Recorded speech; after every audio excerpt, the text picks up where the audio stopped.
Today's lesson is factoring using the distributive property. I cannot overstate the importance of this lesson. As someone who teaches Math 2 and Math 3, I assure you that this will come up repeatedly, not just in the rest of this course, but also in future courses. This is an extremely important lesson. So recently you've learned how to multiply binomials and monomials and such. Just yesterday you were learning how to factor numbers and factor monomials. So that's all going to come into play today. Today we're going to be factoring polynomials, larger ones. And to do that, we'll make use of the distributive property, which I'll remind you of right now. The distributive property simply states that if you have some number a times a binomial, you have to multiply it by each component of the binomial. So you multiply a first by b, which would give us ab, and then we'd multiply it times positive c, which gives us ac.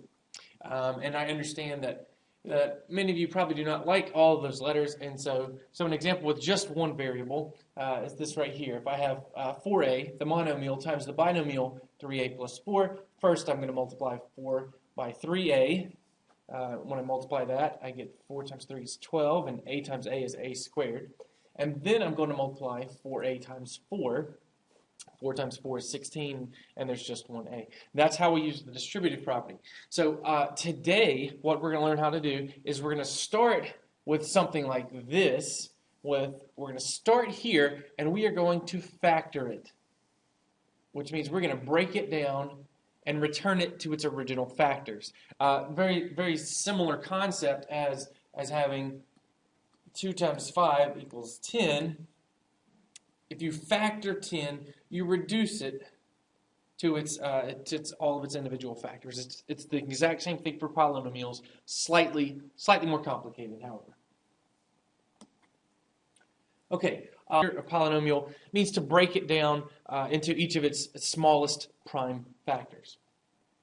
Okay, so we're going to use the distributive property to do this, and the first thing we have to do is find, so I'm looking here at example A, we need a number that goes into both of these. Now, we're looking for the greatest common factor, and if you want to be very thorough, to do that, you'd need to factor each of these completely. You'll get to the point where you can just recognize that greatest common factor, but as for right now, we're going to be completely thorough here. So I'm going to completely factor 15x. So first I'm going to factor 15. I'm sure you're all aware it's 3 times 5. And then we've also got a single x. Okay, and now I'm going to factor 25x squared. 25 is 5 times 5. And x squared is x times x. So the greatest common factor is the number that goes into both of these.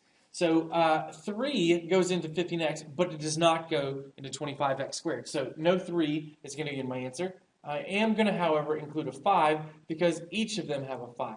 Now, I can't put 2 5s in the greatest common factor because 25 does not go into 15. And similarly, I can put 1x in the GCF. So this is our greatest common factor, 5x. So starting again at the top, 15x plus 25x squared equals. All right, so the first thing I'm going to do is factor the GCF out of each one of these terms. So I'm going to write down 5x. If I divide 5x out of 15x, I'm left with 3. So you can see that if I pull the 5x out, the only factor remaining is 3. So I'm going to put that next to it in parentheses. And then plus, and I'm going to factor 5x out of our second term as well. If I take away the 5 and the x, I'm left with another 5 and another x. This is where it starts to look like the distributive property. You see that the term that gets distributed is the 5x, so I'm going to have that on the outside. And then the terms in parentheses are the 3 and the other 5x. That is how it works. If you wanted to check, you could always use the distributive property. 5x times 3 is 15x. Check. And 5x times 5x is 25x squared. Check. So we have factored it. And now we're going to do part B. I'm going to clean off the screen. Okay, and part B. So 12xy plus 24xy squared minus 30x squared y to the fourth. Okay, again, what I'm going to do here is to take out the GCF. To find the GCF, of course, I'm going to need to factor each one of these terms. 12xy, here we go. 12 is 2 squared, 2 times 3, and then I've got an x and a y.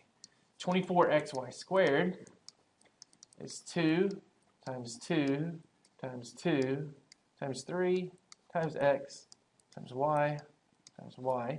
And negative 30x squared y to the fourth is equal to negative 1 times 2 times 3 times 5 times x times y times y times y times y. So to find the GCF, I have to find the number that shows up in each one of these factors. Let's see how many 2's I have. 2, 3, and 1. Well, the GCF can only have 1 2 in it. And 3's, this guy has a 3, and this guy has a 3, and this guy has a 3. That's it for the numbers. Let's see how many x's. 1x, 1x, and 2. Okay, so our GCF is going to have 1x, and let's count y's. 1y, 1y, 1y. So our GCF is going to be 2 times 3 times x times y, which is 6xy. Now, I encourage you, you don't have to write out all of these every time. Hopefully, you can learn to recognize that 12, 24, and 30, the GCF is 6. And you can count the x's without writing them all out. These guys each have 1. This guy has 2. So there's going to be 1x and 1, 2, and 4 y's. So 1 y is going to be in the GCF. So I'm going to factor out that 6xy. And that leaves behind just a 2 for the first guy. Plus, I'm going to factor out the 6xy for the second. And all that leaves behind is 2 2's, which make 4, and a single y. And then finally, plus 6xy. And that leaves behind negative 1 and 5 and x and 3 y's. Okay, and now it looks like the distributive property. The term that they all have in common is 6xy, and that leaves behind a 2 plus 4y minus 5xy cubed. And we've factored, again, you can use you can distribute here, times that, times that, times that, if you want to check your work. Okay, at this point, I'm going to recommend that you work these. So if your instructor would pause the video, or if you're viewing this by yourself, if you would pause the video, do the work yourself, and then you can check in just a second. Okay, I assume you paused it, and you're back. So just look on the left side here. You can look on both sides. What I've done, the first step is to factor. So our GCF on port A here is 7y. The GCF on the right is 5VW. Factor those out of both terms. Use the distributive property. You can pause the video again if you need to check your work. Okay. There's a more complicated process, and this typically is what we do when we have 4 factors or 6 factors or 8 factors. And that's called factoring by grouping. And so essentially what you're going to be doing is the opposite of multiplying binomials. So as you're probably aware, when you multiply 2 binomials frequently, you'll end up with 4 terms. And so what we're going to do, our goal for factoring by grouping, is to start with the quadrinomial and end up with the factored form. So we're going backwards. The intermediate step, what you'll see here in the intermediate step is that you have one factor that shows up twice. First, it's times the first part of the other binomial, and the second place it shows up is times the other part of the binomial. So let's see how this works. All right, so here we have an example.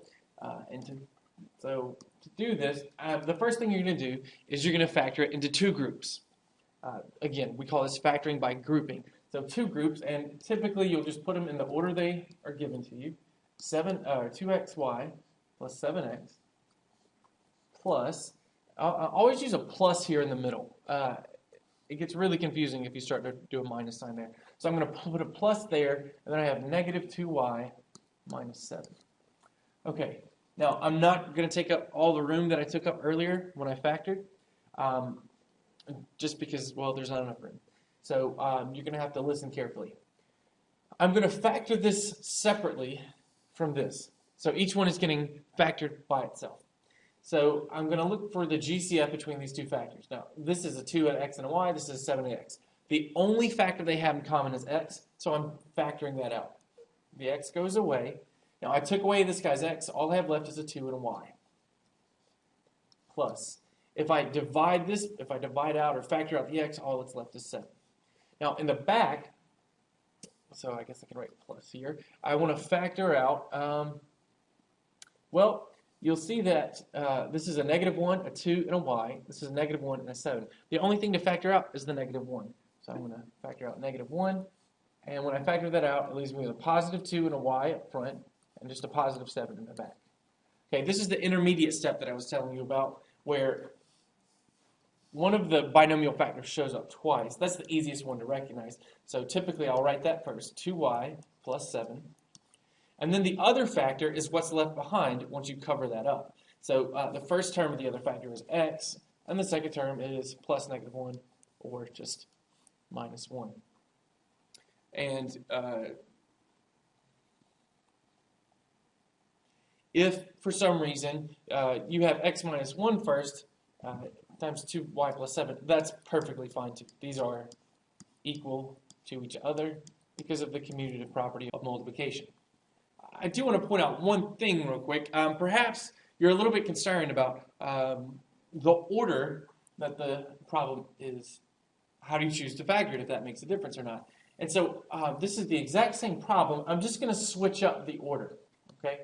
So I'm going to move the third term to the second place. That's how I'm going to group it this time. And I'm going to move the second term to the third place. Okay? So this is how I'm going to factor it this time. Or this is how I'm going to group it, rather. Okay, so this, all of this is equal to the factors I can pull out here. I can pull out a 2 and a y. Once I pull away the 2 and the y, all that's left up front is the x. And in the back, if I take away the 2 and the y, all that's left is negative 1. Plus, okay, in the second group, they both have a 7. So I'm going to pull out the 7, take away, or divide this by 7, I'm left with x. And I divide out the 7, I'm left with the negative 1. Okay. And again, you'll recognize that the same factor shows up twice. I got an x minus 1, and the remaining term is 2y plus 7. This is exactly what we got for the previous answer. Okay, again, if the instructor or you, if you're watching yourself, pause the video. I'll show you the answer in just a second. Okay, to find this, your first group, I chose to group it in the way that was handed to me. And I need to find a GCF. So the first thing I'm going to do, I need to find a GCF of the first two. So I've factored the first two. And as it turns out, the GCF is going to be 2 times 2 times 3, or 12.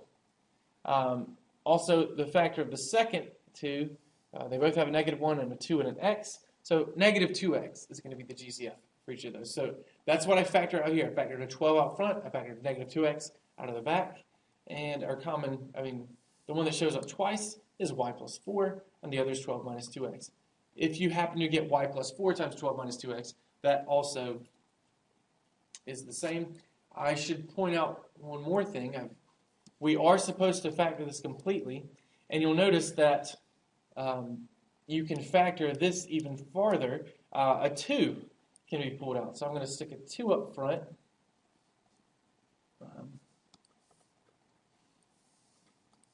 So let's move a 2 up front, and that's going to leave, if I factor out 2, it's going to leave a 6 and minus x.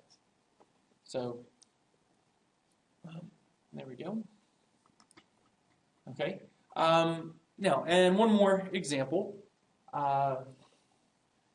Just realize that it's okay.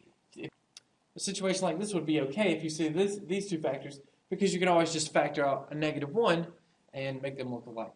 Okay, so let's see how that works in practice. I'm going to group, again, I'm going to assume initially that I can group it the way that's handed to me. I put the first two together, plus, and then I put the second two together. Okay, I need a GCF. Well, 15 is 3 times 5, and that's 3, so I know I can pull out a 3. And they each have an A, so I can pull out an A, and that's it. So once I take out the 3, it leaves me with 5. And in the back, if I divide out 3, it leaves me with -1. If I divide out the A, it leaves me with B. Okay, plus. For these two terms right here, this guy doesn't have any variables, but 4 will go into both numbers, so I'm going to divide out the 4, factor out the 4, it leaves me with a B up front and -5 in the back. And this is what kind of the ugly situation we like to see these the same. I like B minus 5 and B minus 5. So what I'm going to do is to make this, you'll notice that all I have to do is change the sign.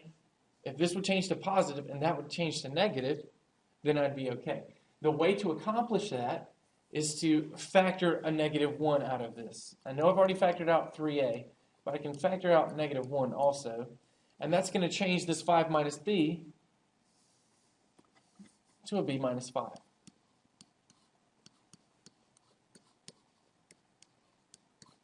And once you do that, you'll see that one of your factors is b minus 5. B minus 5. And the other factor, well, the first term is 3a times -1, which is -3a. And the second term is plus 4. And we have completely factored this ugly quadrinomial. Okay, finally, your turn. It's the last one you have to do before your homework. So if you would pause the video now and do the problem. Okay, and we're back. So first, to factor by grouping, you group. Then you'll need to find the GCFs. So I've done that over here. The first one, the only thing they have in common is an x. And for the second two, the only thing they have in common is a 3. Again, I want to encourage you, it's not always necessary to write out all these factorizations. Hopefully, you'll get comfortable just looking at them and picking out, especially for smaller numbers and smaller variables, and just picking out the GCF. So I pulled out the GCF. You should have noticed we've got a problem here. The way to get around that is to factor out another negative, or to factor out a -1 there. And you'll see 7y minus 6 is one of the factors. I went ahead and made a step. I multiplied that -1 times 3. 7y minus 6 is one of the factors. The other is x minus 3. Okay, at this point, you can begin your homework. Again, before you begin, I want to stress to you how important this lesson is. Good luck.